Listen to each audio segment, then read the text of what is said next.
Bom sábado a todos. Falo para vocês que é um prazer muito grande que Deus fez nesse momento ver a sua casa cheia e com muitos visitantes, bastante visitantes hoje. Que todos sejam bem-vindos, que se sinta à vontade na casa do Pai. Agora, antes de começar qualquer coisa, eu peço que vocês orem pelos filhos do meu vizinho, que eles são duas crianças. A Eloá tem apenas 8 dias de nascida. Ela, desde que nasceu, ela está na UTI. Ela saiu por umas 4 ou 5 horas da UTI, mas teve que voltar na UTI. Ela passa por um problema muito grande com um problema no intestino. E também o seu primozinho, que é o José, que ele tem aproximadamente 2 a 3 meses também. É a segunda vez que ele está no UTI. E aí, vocês que são pais, sabem o quanto é difícil ver um bebê recém-nascido doente. vai, imagine no UTI.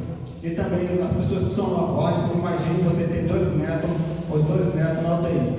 Imaginamos como essa família está passando com essa dificuldade. Que vocês orem por essas crianças, a Eloá e o José.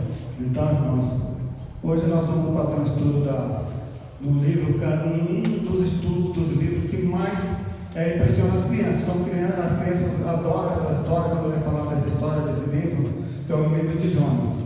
As crianças gostam muito, é uma história bastante contada nas crianças, mas muitas pessoas, muitos críticos, não entendem, tem pontos a questionar por um motivo da história de Jonas ser um milagre muito grande para as pessoas.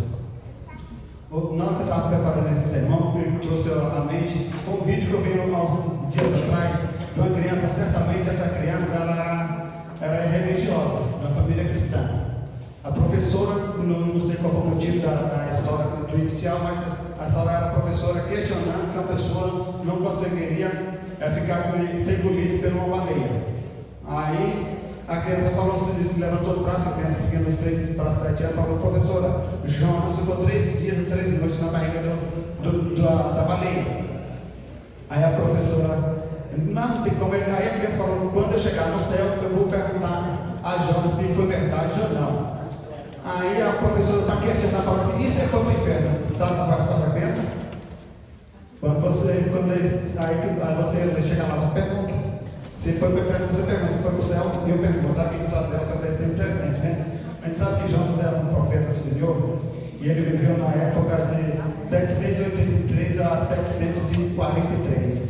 Sabemos, irmão, que antes de Cristo, da vinda de Cristo, os anos eram contados na regressiva. Então, Jonas viveu nesse período de 783 a 743, aproximadamente 40 anos, nessa época aí, antes de Cristo.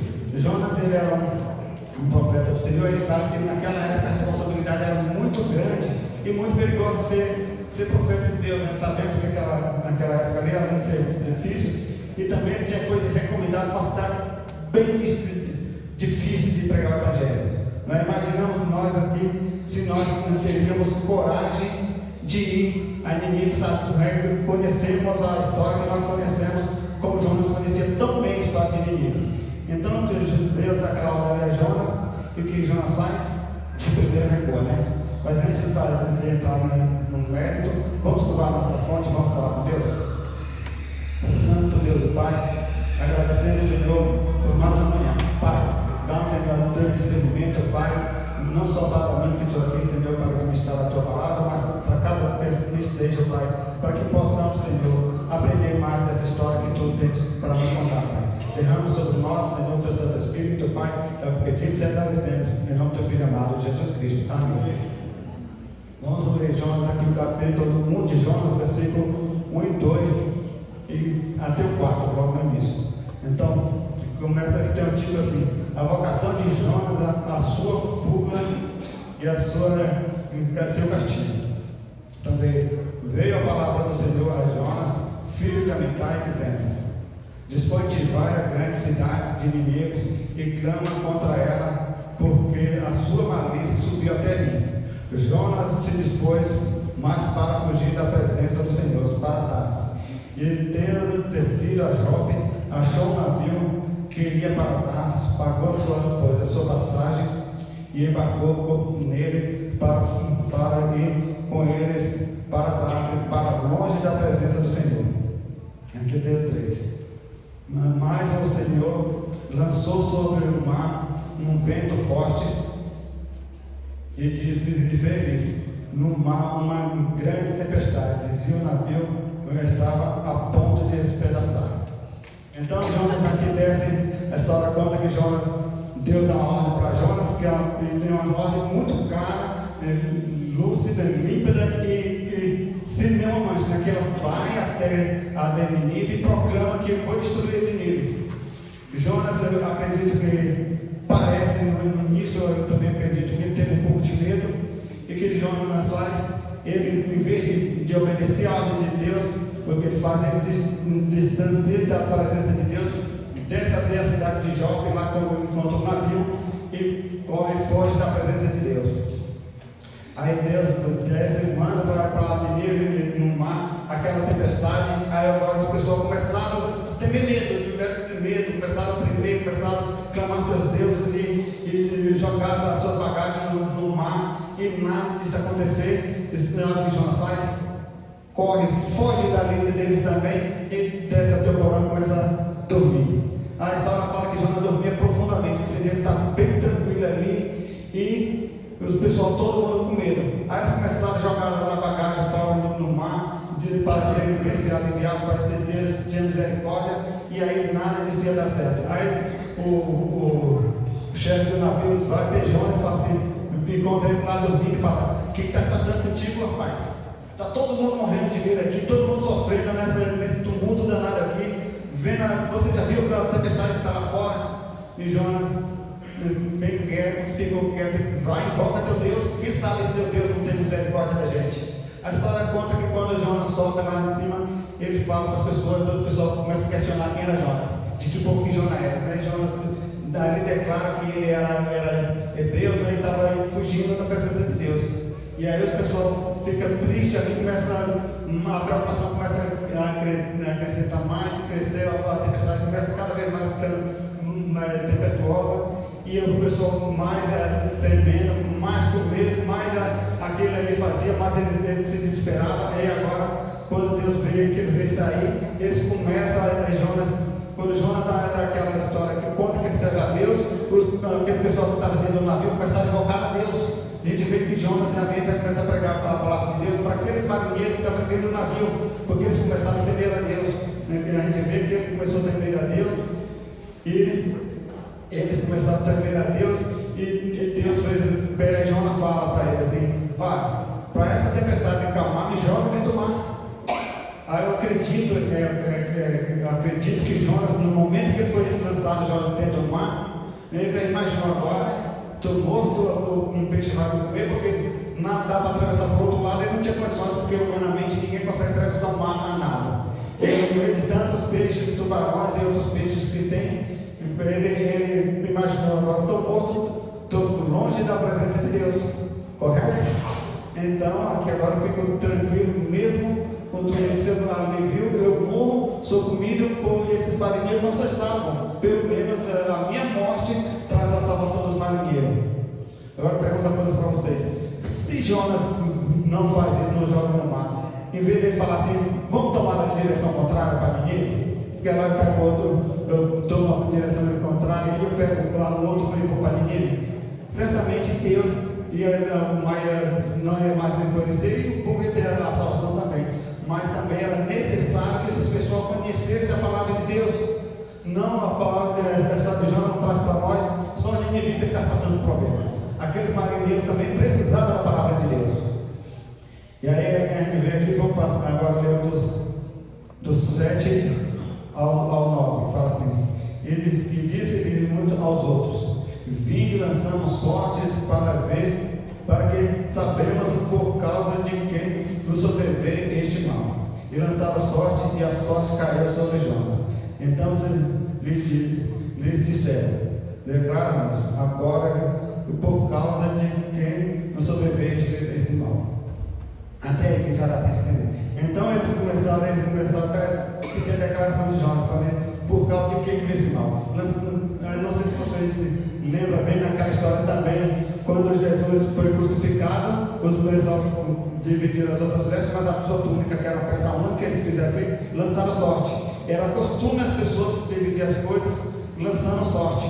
A gente vê na história do povo de Israel também, quando eles chegaram, depois de 40 anos no deserto, chegaram na terra de Canaã. O que acontece? Eles dividiram a terra, que fizeram, lançaram sorte para ver para quem cada um recebia segundo a sua sorte. Assim foi a história de Jonas. Eles lançaram a sorte para ver quem era o causador daquele problema, por causa de quem que vinha aquela tempestade, aquele sofrimento que estava ali. Lançaram a sorte. Lógico que a sorte é aquele sobre Jonas, porque Jonas era o único que estava fugindo de Deus. E Jonas também sabia que ele era o único que estava ali, e por causa de quem era aquela tempestade, que era o juízo divino sobre eles. Então era necessário que ele fizesse alguma coisa, fizesse alguma coisa para que as pessoas fossem salvas. Então Jonas escolheu talvez a pior rota, foi ser lançado no mar. Aqui nessa história aí tira uma lição bastante para nós, porque Jonas, assim como nós, nem morrer nós não conseguimos sem Deus. Até para nós morrermos, nós necessitamos que Deus faça um milagre na nossa vida, né? Então, aqui no capítulo 2 de Jonas, eu venho aqui e começa o título como a oração de Jonas. Aí Jonas, primeiro, antes no capítulo 17, fala que deparou, pois, o Senhor um grande peixe para tragar Jonas. E teve Jonas 3 dias e 3 noites no ventre do peixe. Então, quando está aquele ali, Jonas cai no mar, achando que ele ia morrer, e aí Deus manda para ele o quê? Deus manda um peixe. Todo mundo já ouviu, mas todo mundo já ouviu essa história, dizer que é uma baleia, mas a Bíblia não fala para nós que peixe é. Mas como a baleia é carnívora e é grande, vale dizer que foi um peixe. Mas nós não sabemos, temos certeza que foi uma baleia. Aí Jonas ora aqui no capítulo, versículo 1 e versículo capítulo 2. Orou ao Senhor Deus e disse: Senhor, a minha angústia eu clamei, na minha angústia eu clamei ao Senhor, e Ele me respondeu do ventre do abismo, gritei e tu me ouviste a voz. Agora presta atenção que quando Jonas, ele poderia ter orado antes, Jonas poderia ter orado antes de pegar então essa decisão. É o que nós falamos aqui na escola sabatina no início, a irmã falou, e só lembrando aqui, ele falou que tudo quando a gente vamos estudar a palavra de Deus, que nós vamos fazer as coisas para Deus, qualquer coisa que nós fazemos, se nós orarmos antes, nós pedirmos uma direção, a chance de nós fazer errado é muito pequena. Mas quando tentamos tomar a decisão por nós mesmos, nós fazemos o que Jonas fez. Porque Jonas tomou uma decisão, ele não pediu inspiração de Deus, e Jonas vai e se joga, pede para ser jogado no mar, para aliviar a sua culpa. Mas é a mesma coisa de nós. Mas se Jonas tivesse orado, pedido a direção do Espírito Santo, ele não tinha tomado essa decisão. Como falei logo no início, talvez se ele tivesse orado antes, Deus falava para ele: toma a direção do mesmo. Depois de dentro do barco, ele tivesse orado, Deus tinha falado para ele tomar a direção contrária, não descer até Taças. Mas ele faz o quê? Ele vai à vontade dele. Vê que depois que ele está dentro do ventre do peixe, à beira da morte, que ele clama a Deus. Mas como ele estava no ventre do peixe, no coração do mar, ele, mesmo assim, Deus ouve a oração dele. Traz para nós também que mesmo que nós tomamos as nossas decisões erradas, que nós fazemos qualquer coisa contrária à vontade de Deus, mas se nós nos arrependemos, se nós orarmos a Deus e pedirmos com a força, com a certeza, com a confiança que Ele é Deus para nos livrar, Ele vai nos livrar, Ele vai tirar de nós esse nosso sofrimento, Ele vai livrar de nós esse sofrimento. Porque Deus não se agrada do sofrimento de nenhum de nós. Nós só passamos esse sofrimento, primeiro motivo, porque nós estamos nesse mundo de pecado.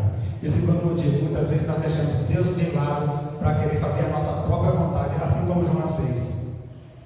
Irmão, uma coisa bem interessante para nós aqui também nessa história de Jonas: será que Jonas teve medo? Jonas era um homem medroso? Não, Jonas não era um homem medroso. O que Jonas era, ele era um israelita, daquelas pessoas bem patriotas. Ele estava muito indignado com o sofrimento que os pessoal dele, o povo dele estava sofrendo. E ele estava angustiado, porque a gente sabemos que os assírios foram o primeiro grupo de pessoas que começaram a usar a migração forçada das pessoas em massa. Então os povos assírios, os levitas, eles usavam como essa crueldade, essas coisas dele, como propaganda para intimidar as pessoas. E Jonas, com aquilo ali, certamente ele estava angustiado, ele estava sofrendo por fato de ser uma pessoa bem patriota, bem conservador, aquela pessoa que queria muito o amor de Deus na vida dele e da sua família, esquecendo que Deus ama todas as pessoas. Mas o problema de Jonas era isso aí. Ele era um tipo de ele era zeloso pela palavra do que ele acreditava. E também ele via a história de Taças, que eram os da Síria, eram as pessoas cruéis, tinham tanta crueldade. Então Jonas não era uma pessoa medrosa.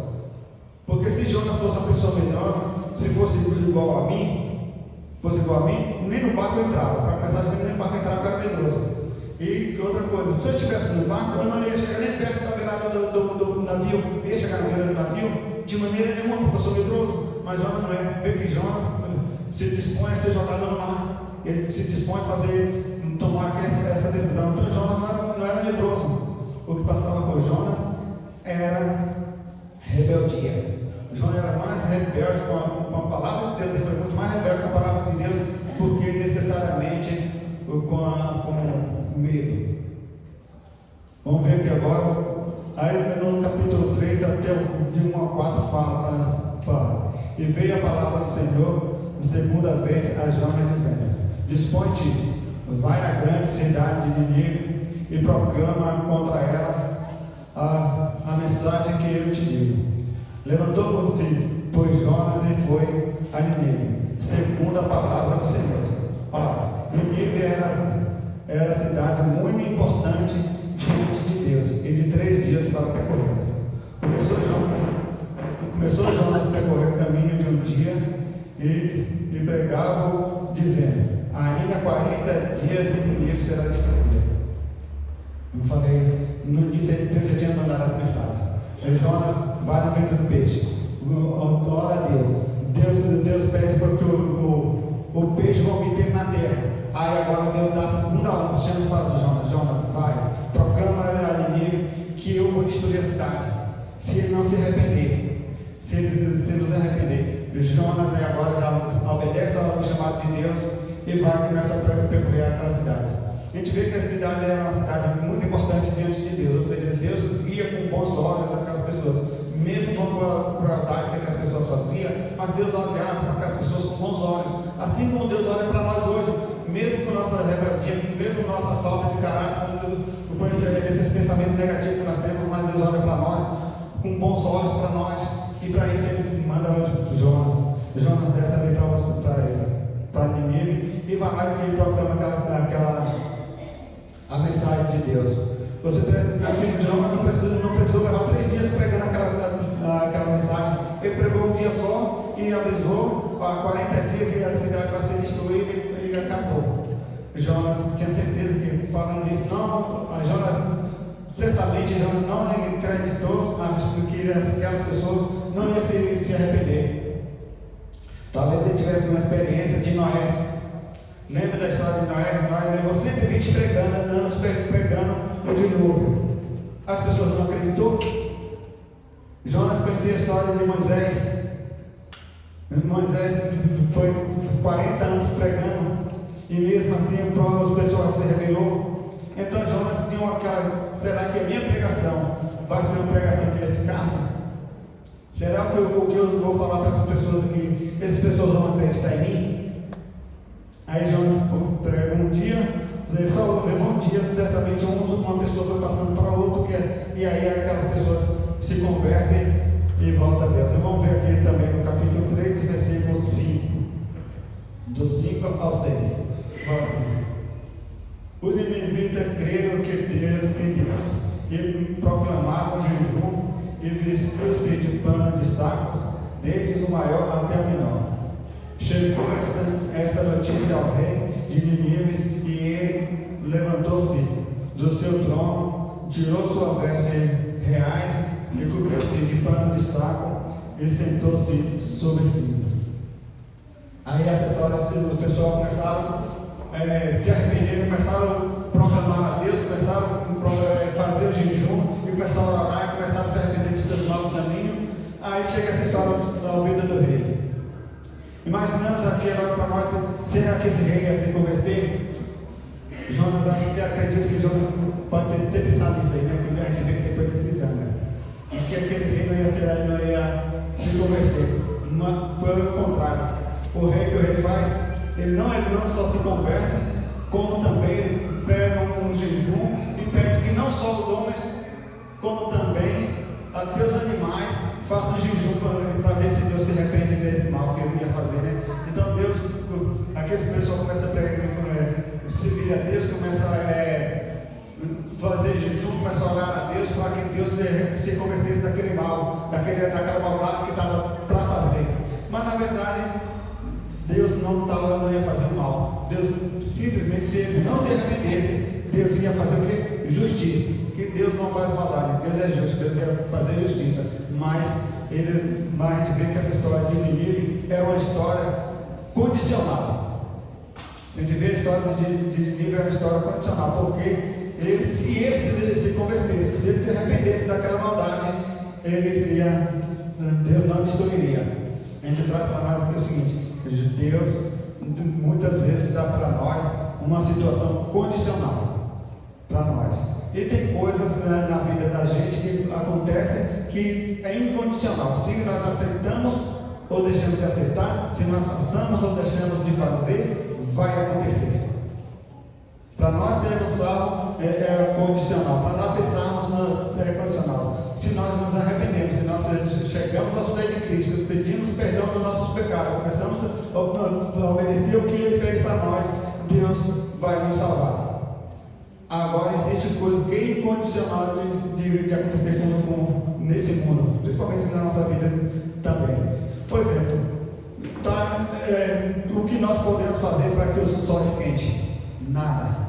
O sol vai esquentar. Se nós acreditamos, se nós deixamos de acreditar, se nós queremos ou nós deixamos de querer, o sol vai esquentar. A noite vai vir.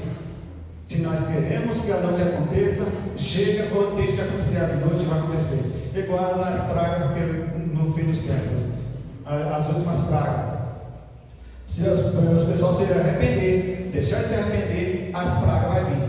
Jesus vai voltar. Se nós queremos ou se nós não queremos, se nós não obedecemos ou deixamos de obedecer, Jesus vai voltar e vai vir salvar os seus.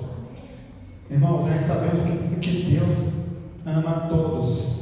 Deus quer que todos cheguem ao arrependimento, mas só que existe um problema: o céu não é para todos, é só para aqueles que obedecem a Deus, né? Então, por isso a gente vê que as nossas salvações são condicionadas para isso, porque Deus ama a todos, mas o céu é só para aquelas pessoas que obedecem a Deus. A gente vê também que às vezes nós que somos evangélicos, cantando, pregamos a palavra de Deus, nós levamos uma palavra muitas vezes dura para outras pessoas, porque quando nós vamos falar de arrependimento, de pecado, de morte, de ressurreição, muitas pessoas não entendem qual é o motivo disso aí. Muitos deles falam assim: mas Deus é misericordioso, Deus, a gente vivemos na graça. Sim, nós somos salvos pela graça, mas se nós não obedecemos, se nós fazemos que nem Jó, fugimos da presença de Deus, a graça de Deus vai alcançar nós? De maneira nenhuma. Se nós estamos fugindo dela, como nós vamos alcançar a graça se nós não fugimos da graça? Então, a graça de Deus, a nossa salvação é condicional. A gente vê que muitas vezes a gente fala assim: mas Jesus é amor. Todo mundo sabe que Jesus é amor. Todo mundo sabe que Deus é amor. E todos nós queremos, não só eu acho que todos nós queremos, por mais que seja, mais pecador que seja aquela pessoa, ele quer, ele sabe o amor de Deus. Todo que uma pessoa pode ser o maior pecador do mundo, ele quer de Deus a cura, não quer?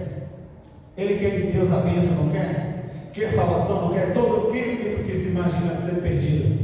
Eu acredito que ninguém se imagine na perdição. Todos nós acreditamos na ressurreição e queremos ser salvos quando Jesus voltar.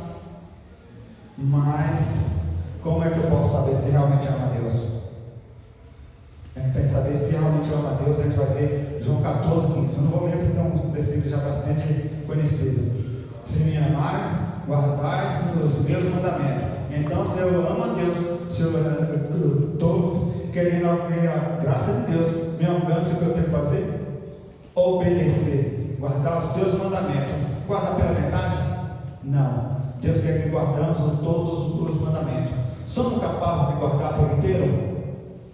Não somos, porque nós somos falhos, nós pecamos. Como nós não pecamos por ação, nós pecamos no pensamento. Como nós não pecamos nem no pensamento e nem no coração, nós pecamos no olhar. Então, mas é por isso aí onde entra a graça de Deus, porque Deus não te chama a nós pela capacidade que nós temos de obedecer, não, pela vontade de obedecer a palavra de Deus, que é isso que Deus chama para nós. Deus nos convida para obedecer Ele capacita nós, Ele não quer que nós sigamos Ele quando nós estivermos incapazes de fazer isso. Não, Deus chama nós quando nós estamos incapazes. Assim como nós lemos na lição dessa semana, que fala, né, que os pessoal era chamado, Deus já chamava os pessoal do meu povo desde a aliança. Não é? Desde antes a gente lembra a história de Sansão no ventre da mãe, era Nazaré do ventre da mãe. Então, desde quando nós estamos no ventre da nossa mãe, nós já somos escolhidos por Deus. Agora só que Deus, não, quando Jesus voltar, Ele vai levar todos nós. Eu quero estar lá. Não sei se vocês, eu quero estar lá. Mas, infelizmente, Ele não vai levar todos. Apesar que Jesus ter morrido, ter nascido, cresceu, pregou, morreu por isso, mas infelizmente Ele não vai levar todos. Né? Ele não vai levar todos. Ele vai levar aqueles que obedecem, que faz a vontade do Pai que está no céu. Então a gente vê também aqui não há como entender. A gente vai falando sobre o milagre.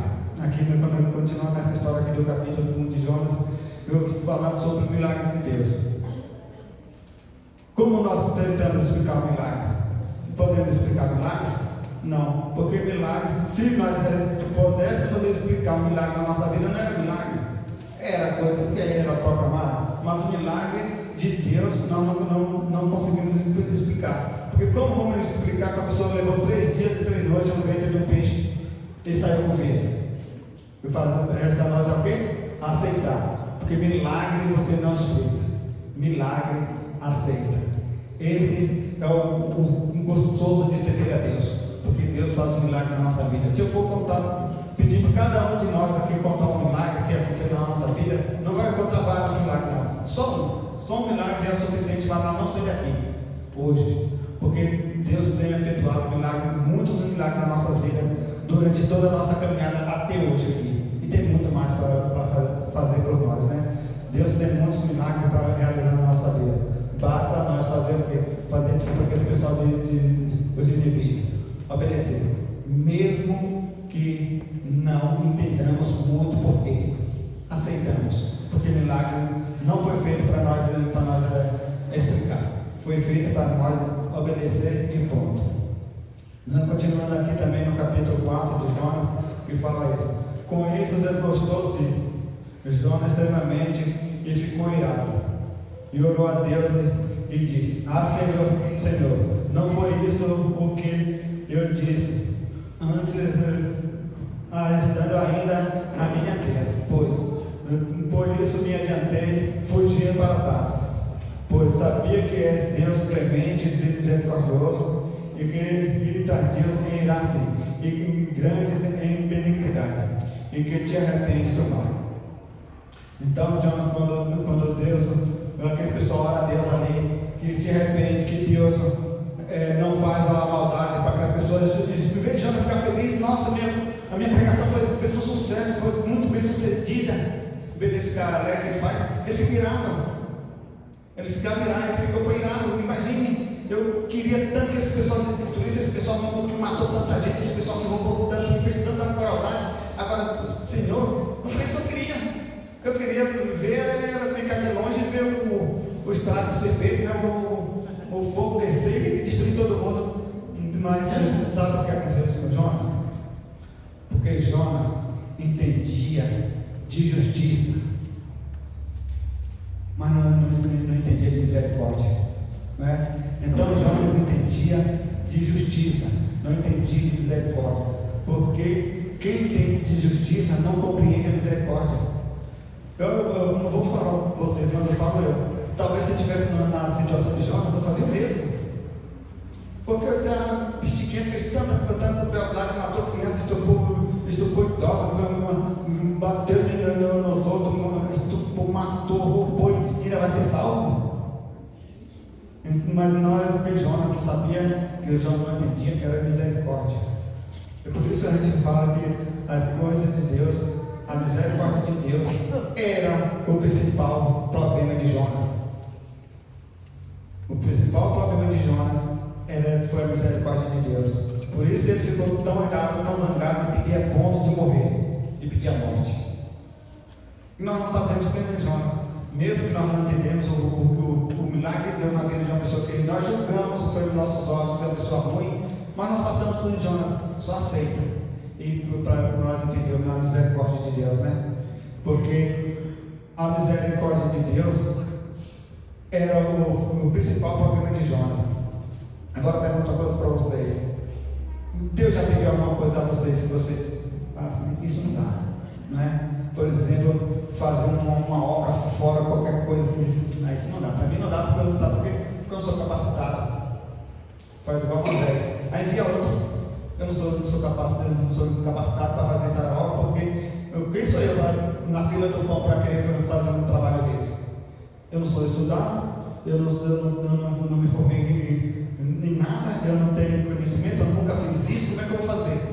Mas Deus não pediu para Jonas fazer coisas demais. Deus só pediu a Jonas, proclama aquela cidade ali que eu vou destruir. Só que ele precisa, se ele se arrepender, eu não faço. Jonas, com a pregação de Jonas, era uma pregação que é simples, se a gente for olhar, só para proclamar a destruição. Deus não pediu para Jonas, convida aquelas pessoas para ir na igreja, para ir na sinagoga, para ir orar, para fazer jejum, para fazer isso. Deus não pediu nada disso para aquelas pessoas. Deus não mandou Jonas falar nada disso. Só falou o seguinte: se arrependa. Se você se arrepender, se vocês voltarem para mim, eu me arrependo da maldade que ele tem para fazer com esse pessoal. Eu não destruí a cidade do jeito que ele está aprendendo que eu pretendo destruir. Basta se arrepender. Jonas sabe para pregar isso. A história conta que Jonas ficou de fora, né, afastou da cidade e esperou a destruição do inimigo. E essa não veio a misericórdia de Deus. Por isso Jonas não gostou muito. E aqui a gente precisa, aqui no capítulo 4, ainda no 6, fala assim: então fez o Senhor Deus nascer uma planta que subiu por cima da cabeça de Jonas para que ele fizesse sombra sobre a sua cabeça, a fim de livrar do seu desconforto. E Jonas, Jonas se agradou em extremo por causa da planta. Aí Jonas, agora imaginamos aqui para nós, Jonas fica irado, fica nervoso, está fora da cidade, na cidade quente, no deserto, naquele calor todo. Deus faz para Jonas, faz nascer uma planta para aliviar o conforto dele. E veio Jonas falar para ele: olha, poxa, Deus tem misericórdia de mim também. Pela segunda vez, me tirou do ventre do peixe, e agora eu estou nesse sofrimento, nesse calor aqui. Deus manda nascer uma planta. Jonas fica todo felizinho, fica. Então ele fica todo felizinho, imaginando isso aqui, fica todo contente assim, né? Mas aí vem Deus no dia seguinte, manda um verme, aquele verme como fere aquela planta seca. Aí a Jonas de novo. A primeira coisa da gente, Deus faz uma coisa boa para a gente, fica todo feliz, que acontece qualquer coisa, dá uma topada, a gente já fala um palavrão. Não é isso porque o que Deus fez com Jonas era mais ou menos uma topada para nós.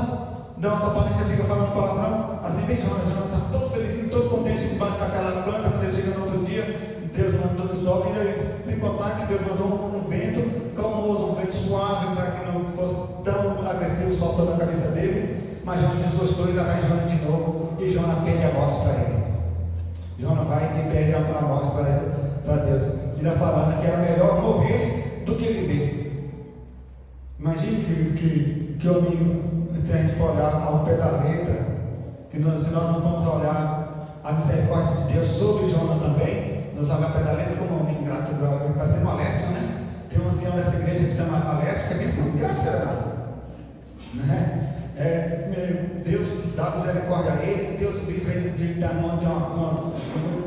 morrer naquele sol, nesse talvez ali, planta, ele vai, e só porque a planta secou, ele não gostou, queria morrer. Aí Deus fala para ele: Jonas, você ficou irado, você acha que é razoável essa tua ira, de ficar pedindo a morte por causa de uma planta que não te custou nada?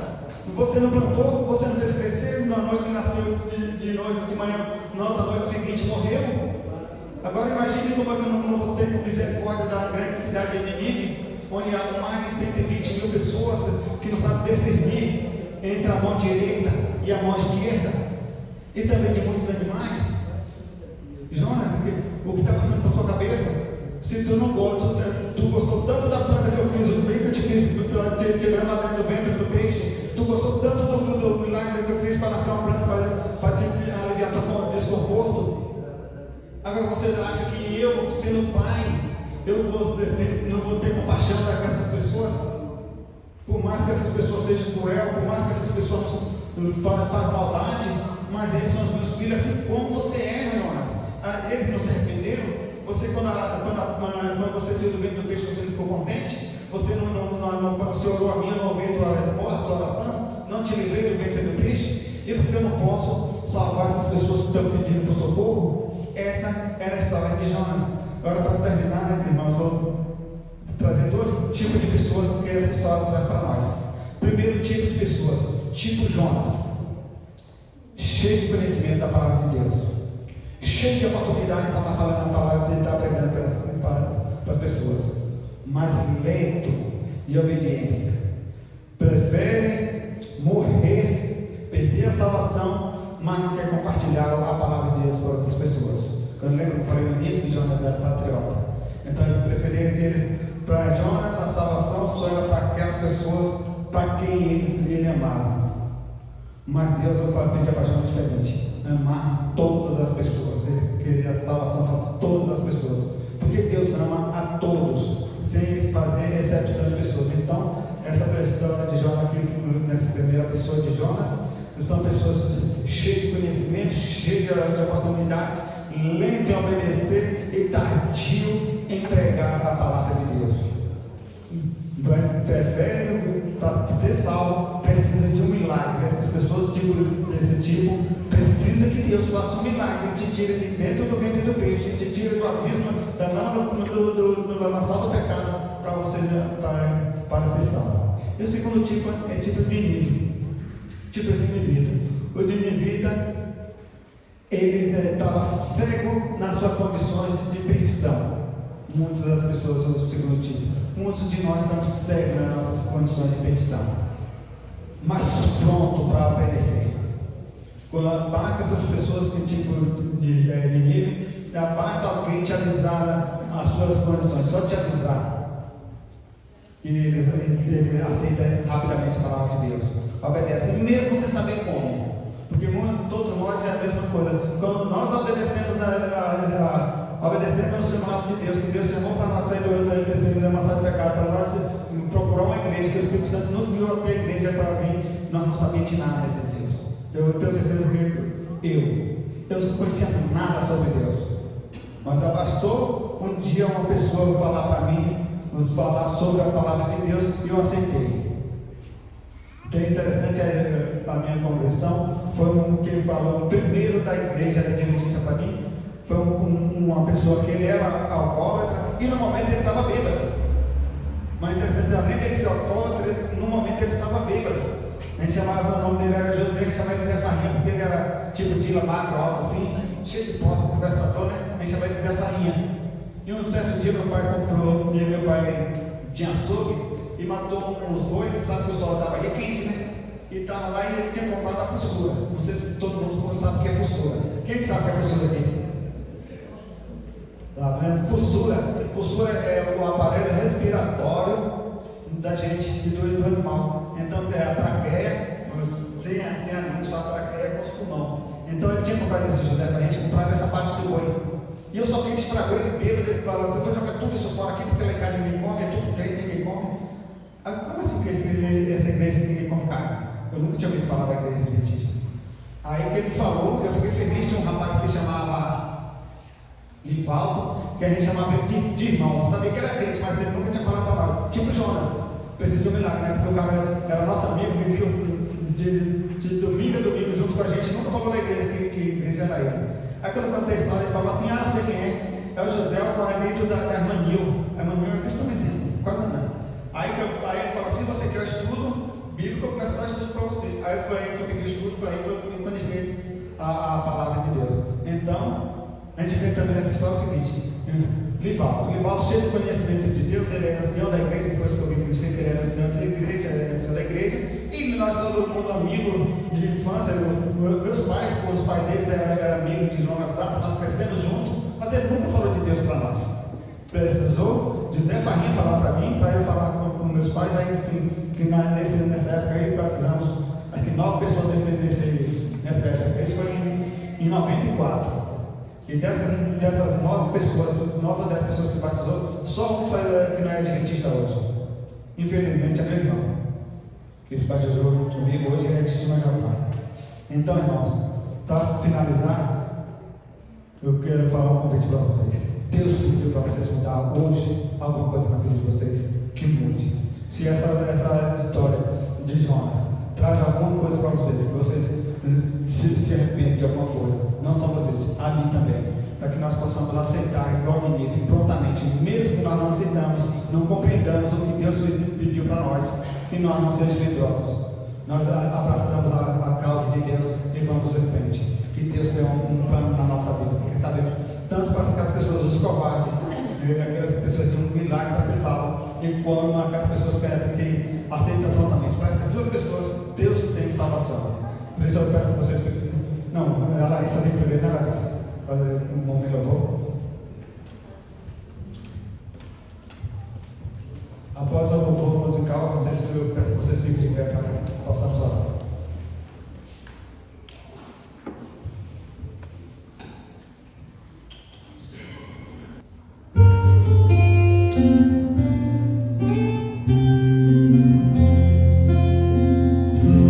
Se tu olhares, Senhor, para dentro de mim,